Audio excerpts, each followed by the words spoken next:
ನಮಸ್ಕಾರ ಎಲ್ಲರಿಗೂ.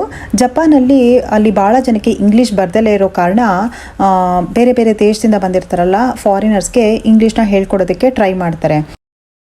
ಭಾಷೆ ಅಲ್ದಲೇ ಅಲ್ಲಿದ್ದು ಒಂದು ಆಹಾರ ಪದ್ಧತಿ ಇರ್ಬೋದು, ಹಬ್ಬಗಳು, ಸಂಸ್ಕೃತಿ, ಎಲ್ಲದ್ರ ಬಗ್ಗೆನೂ ಹೇಳ್ಕೊಡ್ತಾರೆ. ತುಂಬ ಚೆನ್ನಾಗಿರುತ್ತೆ, ತುಂಬ ಎಂಟರ್ಟೈನಿಂಗ್ ಆಗಿರುತ್ತೆ.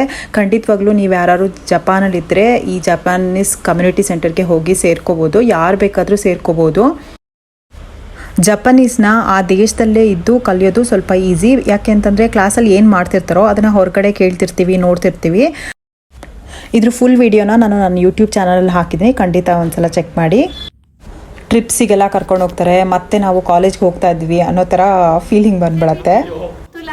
ಪಾಟ್ಲಕ್ಸ್ ಎಲ್ಲ ಮಾಡ್ತಾರೆ. ಆಮೇಲೆ ಚಾಕ್ಲೇಟ್ ಫ್ಯಾಕ್ಟ್ರಿಗೇನೋ ಕರ್ಕೊಂಡು ಹೋಗಿದ್ರು. ಮೇಜಿ ಅಂತ ಒಂದು ಫೇಮಸ್ ಚಾಕ್ಲೇಟ್ ಫ್ಯಾಕ್ಟ್ರಿ ಇದೆ, ಅಲ್ಲಿ ಕರ್ಕೊಂಡು ಹೋಗಿದ್ರು. ಇದೆಲ್ಲ ನನ್ನ ಕ್ಲಾಸ್ ರೂಮ್ ವೀಡಿಯೋಸು. ಮತ್ತೆ ಇನ್ನೊಂದು ವಿಡಿಯೋ ಜೊತೆ ಸಿಗ್ತೀನಿ. ನಮಸ್ಕಾರ.